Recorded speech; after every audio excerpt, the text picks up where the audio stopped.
Hey, we're here sa mall. Kasama ko yung tiyahing ko. Yan, ang tita ko. Pakaingay ng bakya. Happy sa'yo. Oh, ayan na siya. Nanya. Diba? Test mic. Test. Test mic. Test. Test.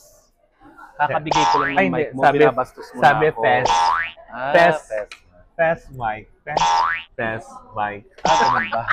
Dahil hindi kami makapag-decide kung ano ang iinumin, lahat yan pinalabas namin. So, nandito na lahat ng aming in-order. Lumabas na. So, may dalawang klase ng laksa. Isang prawn laksa, tapos isang parang meatballs. Meatballs. Yung parang plain na laksa na may nag-i-enjoy sa laksa. Oo. Diba? Lalo na kay Maricel. Maricel Lax. Trying iced honey lemon. Ang refreshing na lasa. Yan na. Lindsay is trying na coffee jelly milk tea. O, diba? Ng bong. Try ko kasi naka-display siya doon. So, feeling ko panlaman. One of the best. Yeah, ang smooth. Siyempre, tapos, eto may bagong favorite si Tita Cora dito. Ano yan? Ito, Iced tea. Iced tea. Melaka. Iced tea Melaka. Pag tinignan nyo ito, nasa ano ko yan, nasa TikTok ko, magkakaiba yung kulay niya. Oo. Oo, magkakaiba. Pag hinalo, ganyan yung tsura. Oo.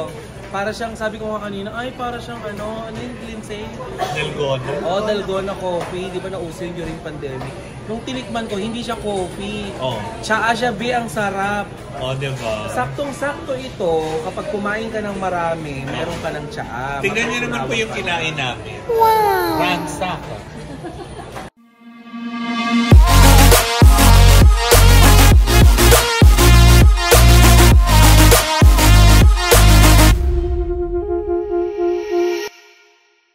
Oh, ayan na siya. Nanyang, diba? Nang bongga. Nasa second floor lang sila. Nang, yan. SM Marikina. Open na open yan. So, Eddie, yun lang. Kompleto na ang casting. Wow! Diba? Kompleto na ang casting. Yan. Dahil hindi kami makapag-decide kung ano ang iinumin, lahat yan pinalabas namin. Iced tea coffee Melaka, iced honey lemon, iced lemon tea, iced tea Melaka, iced tea pala, Horlicks, at may Milo Dinosaur. Hindi pala, mali. Ito pala yun. May Milo Dinosaur nga kasi. Yun yung tawag nila. Ay, mali pala, mali. Tapos yun. At yan mga beverages nila. Napakamura lang, guys. Kung kayo taga Marikina, punta lang kayo dito. Dumating na ang Hainanese steamed chicken. White chicken to. Mamaya yung Hainanese na isa. Ito hyena. Charot. Hindi. Hainanese fried chicken. Hainanese steamed chicken. White chicken.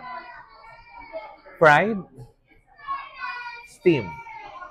Fried, steam. Uy, diba? Set meal yan. And this is the laksa prawns. Tapos, yun yung chicken. O, diba? Ng bongga. May noodles. How's the laksa? masarap. Kasi hindi mo kailangan hanapin yung prawn dahil lasang-lasa yung prawn. Ah, talaga? Oo. Tsaka may mga, mga anghang na nakakaubo. Ito hindi. Tamang-tama lang. Oh, perfect. Oo, promise. How's the laksa? Dito mas masarap siya kaysa dun sa nakainan ko ng Chinese restaurant. Oh! Kasi Singaporean inspired. Ng bongga. First time namin to try. Ayun, nai-enjoy niya yung laksa niya, Diba tahimik dun sa gilid, Guys, naku, nakikrave kayo ng laksa. Nanyang. Masarap. Hindi tsaka rich ng broth. Ang daming nangyayari sa loob ng bunganga mo. Wow. Parang explosion of flavors. Yes. Explosion of flavors. Sikmura, diba? Yes, ma'am. Correct. Yung anghang niya tama lang. Tsaka alam mong yung ginamit na gata, diba? Yung ginamit na gata is piniga. May nag-i-enjoy sa laksa. Oo. Diba? Lalo na kay Maricel. Maricel laksa. Correct, diba? Sabi niya kanina, ano yan? Tapos yung tignan niyo, Kasi, ubos. kaya tinatanong ko kung anong klaseng noodles to. Kasi yung noodles nila, ang sarap, ang layo din sa... Ano na naman? Trying iced honey lemon. Ang refreshing na lasa. Sobrang sarap ng Oh, Milo Dinosaur. Ano ba ito? Milo? Milo dinosaur. Milo Dinosaur nila. Diba? Lahat masarap ngayon. Wala, as in. Correct. Yan na. Lindsay is trying na coffee jelly milk tea.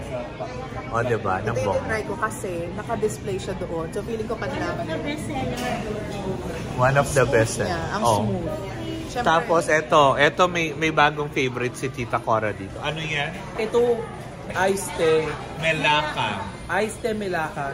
Pag tinignan nyo ito, nasa ano ko yan, nasa TikTok ko, magkakaiba yung kulay niya. Oo. Oo, magkakaiba. Pag hinalo, ganyan ang itsura. Oo. Para siyang, sabi ko nga kanina, ay para siyang ano yung Lindsay?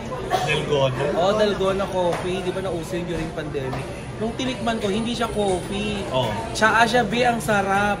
O, diba? Saktong-sakto ito, kapag kumain ka ng marami, meron ka ng tsaa. Tingnan niyo naman po yung kinain namin. Oh. Ransa. Tapos, Kasi hindi pa busog.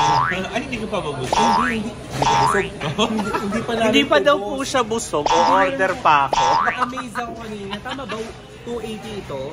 Yung laksa? Yung laksa? Oo, nasa 280. B, yung 280, tignan mo yung 280 isa, ang dami pa namin natira. Ibig sabihin, ang dami talagang laman ng pagkain nila dito. At may kumakain pang isa. Oh. Oo, diba? May natitira pa. For the first time, kumain niya ng madami, ha? At kumain ng maanghang. Tignan mo yung ngiti niya, ngiting tagumpay, nakakain ng madami. Diba? As in, busog talaga siya ngayon. Masarap. Correct. At, diba? Oh, diba? At in fairness, guys, kung inaakala nyo, yung iba kasi nag-hesitate na pumasok pag nakita yung nanyang. Sa totoo lang, nakaka-intimidate yung ambience. Oo. Social kasi ng ambience. Ang ganda ng wall, Oo. diba? May maarte yung lugar, Oo. ilaw. Pero alam mo, sa totoo lang, baka mas mahal pa yung mga kinakainan yung fast food. Diba? Oo, B. 280? Diba? Yung laksa isang bowl. Tapos ito yung Hainanese chicken, 268. Pag sinolo mo yung ganito kalaking laksa, ang siba mo na. Nanggigigil ako. So, di yun na nga. Grabe na kabusugan ko. At talaga nga naman nasulit ang aming punta dito sa may Nanyang here in Marikina City. O, diba? SM City, Marikina. Diba? Nasa second level lang din naman siya. And spacious naman yung kanilang kumbaga restaurant. Kaya nga naman kung kayo ay nag-iisip at naghahanap ng masarap na kakainan, try Nanyang here. At SM City Marikina, very affordable ang kanilang mga pagkain na mabubusog kayo. At the same time, ang daming variety ng mga pagkain na pwede niyong pagpilian. Kaya if I were you guys, come visit na Nanyang SM City Marikina. Bye!